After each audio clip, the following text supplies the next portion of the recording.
The other thing that we labeled were the legs. You should have that labeled on your triangles. You should have kind of observed that. The legs, which are congruent.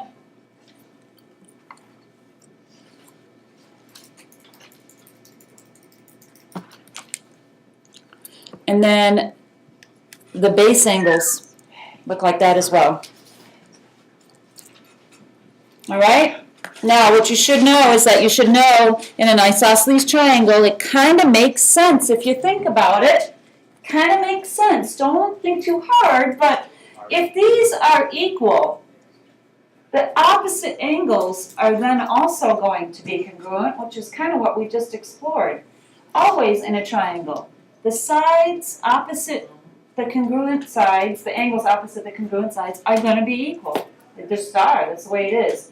Even in a equilateral triangle, what do you think about the angles in an equilateral triangle? What do you think they're going to be? They're all going to be equal. Just like in this, okay? The angles opposite the equal sides are also going to be equal. And that's what this theorem says right here. Actually, let's write this down. Opposite the congruent sides or legs are the base angles.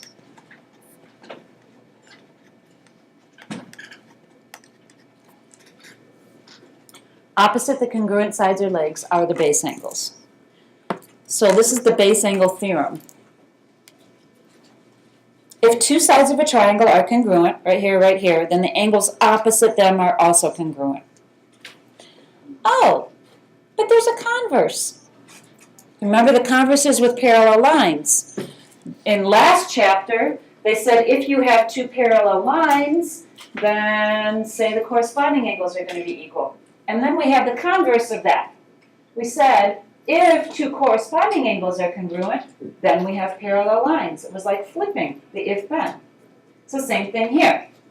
Converse says if two of the angles of a triangle are congruent, then the sides opposite them are congruent. Exactly the opposite of this. And here's the symbols. So we're going to be using both of those.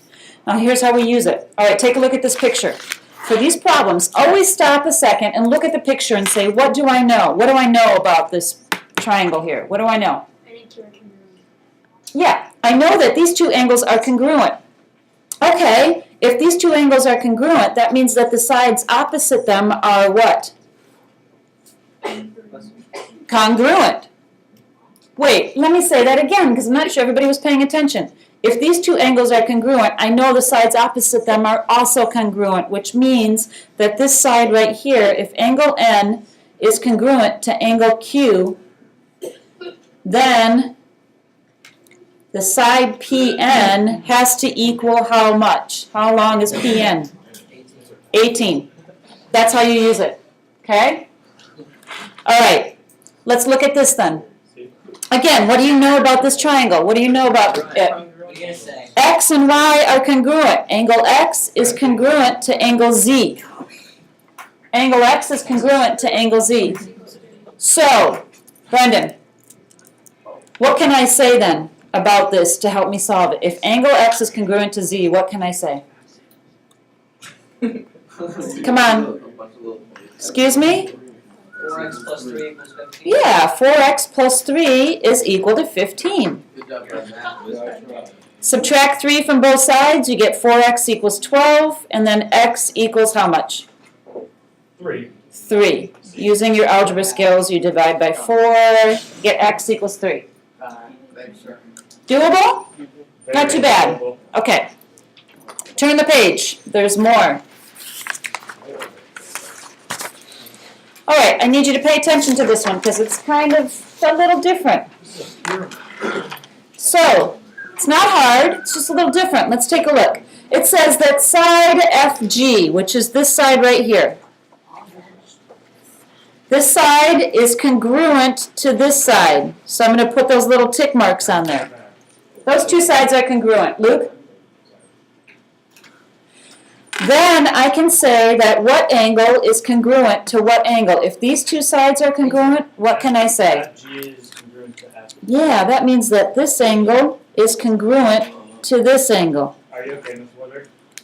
All right, angle G is congruent to angle J. You with me on that? Yeah. This is using the converse, okay? All right, let's look at this other thing they told us here. All right, now they're saying that FHJ, we can name an angle with 3 letters or with 1 letter. We're naming this angle here, FHJ is congruent to GIF. Okay, so I have FHJ, which is like this here, is congruent to GIF, which is here. So these two are congruent. Kind of have to look at that picture. FHJ is congruent to GIF. So those two angles are congruent. What then can I say about 2 sides? Which 2 sides are then congruent? Look at the picture. The sides opposite are congruent. So if I go like this, this, and this, how would I write that? Which 2 sides are congruent? Colin, what do you think? Just all of them. No, Oh, just the sides, You're close. Colin, just the sides opposite these angles. So what sides are opposite those angles? You can do it. H and F, and what else? No, he said H and I. H and F, and what other side is congruent to that? H and I. Okay, all right. So, You have to kind of look at the drawing a little bit. You can't, maybe it won't just pop right out at you, I said that. but you can do it. You just have to look at it a little bit. Don and Lee, I'm not sure what you're looking at. well, All right, let's talk about the equilateral triangle theorem. If a triangle is equilateral, meaning what? Equilateral means what? Can't hear you. Say it louder. Equal. What's equal? What's equal? A triangle. What about the The triangles? side. You have to be specific. You gotta be specific. The sides are equal, then it's equiangular. The angles are equal. So this is how you write it in symbols, okay? You cannot just say in a proof, equilateral triangle converse. Okay, so I gotta flip what this is saying. Change the if and then. You write it. What do you think it's gonna say? Switch the if and then in this statement. Here they're saying if the sides are equal, then the angles are equal. Flip it. What would you say? What's the converse of this? Diana. If a triangle is equiangular, then the triangle is equilateral. Absolutely. Thank you. If a triangle is equiangular, then it is equilateral. All Diana did was switch the if and then statement.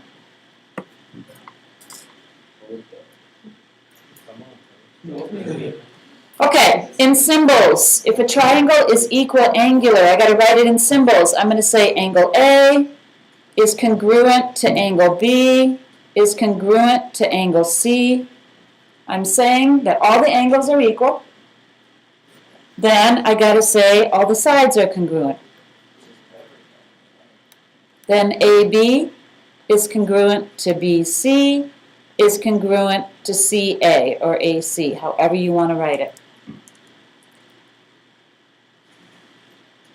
Are you good with if then? All we did was switch the if then statements. Okay? Now it gets a little meatier. Gonna take it a little, just one step further. Not too hard. Again, you have to just stop and say, what do I notice about this triangle? What do you notice about this triangle?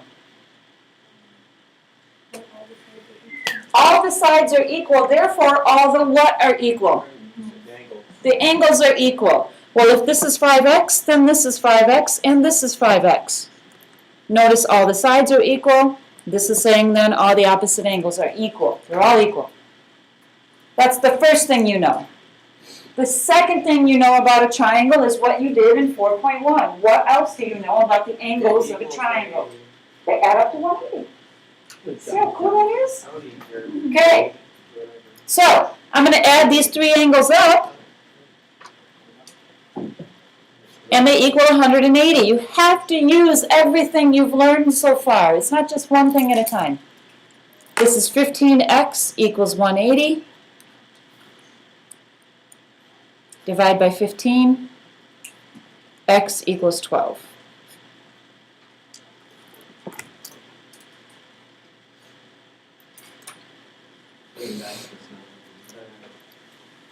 Okay? All right, let's look at the second one here. Alyssa, take a look at this triangle. What do you know about it? These two sides are congruent, right? Which makes it a what kind of triangle? Isosceles. So if these two sides are congruent, what can you say about their angles? Bottom two. Let me get it out of Alyssa. Thanks.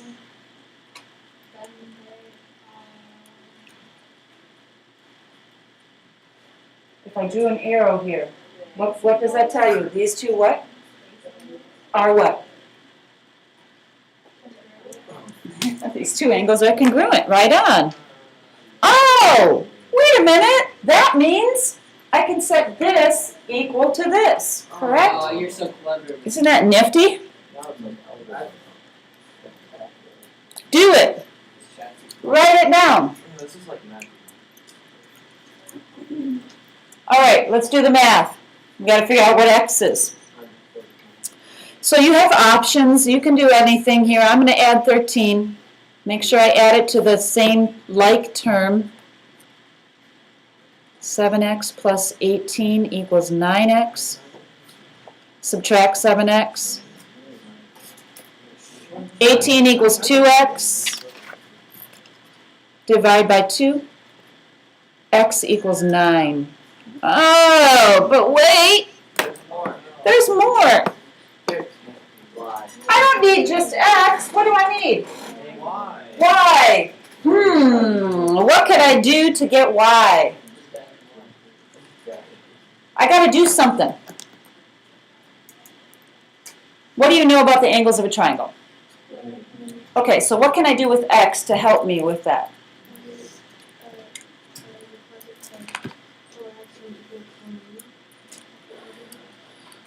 But this is y here. What do you see here?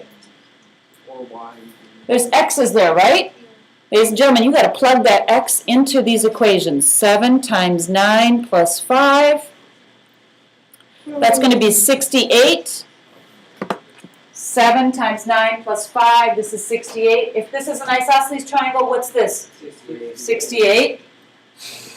Then wait a minute. I know then that this plus that equals what? 180. Pretty nifty.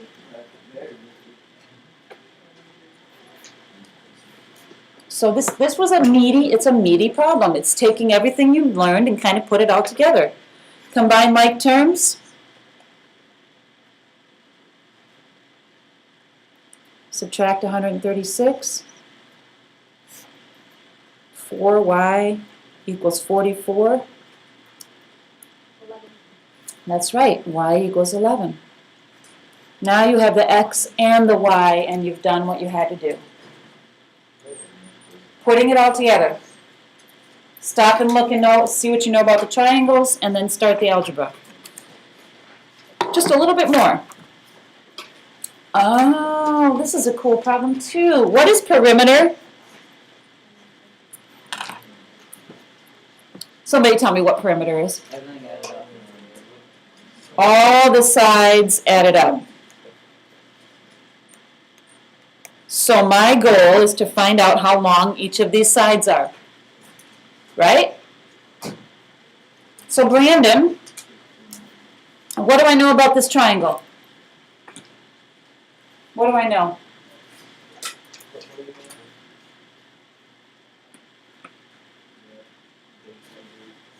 These two are equal, which means what about the sides?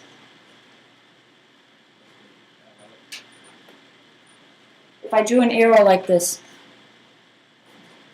does that help you? What do I know about these two sides? They're equal, right? These two sides are equal, so that means I can set this equal to this. Okay? So, first thing I'm going to do is say 7x minus 13 equals x plus 29. And then I solve for x. See why we practiced those algebra things in the beginning? Before this chapter. Subtract x. 6x equals 42. Divide by 6. X equals 7. Now, I'm closer, but I don't have my perimeter yet. What do I have to do to get my perimeter? Morgan, what do you think? What do I have to do to get my perimeter? You have to put X after the legs. Everything, right? Okay, so let's plug in x is 7 here. 7 plus 29 equals 36. I don't really have to do it over here because I know these two sides are equal, correct? So this is 36. But I do have to do it down here. 3 times 7 plus 5.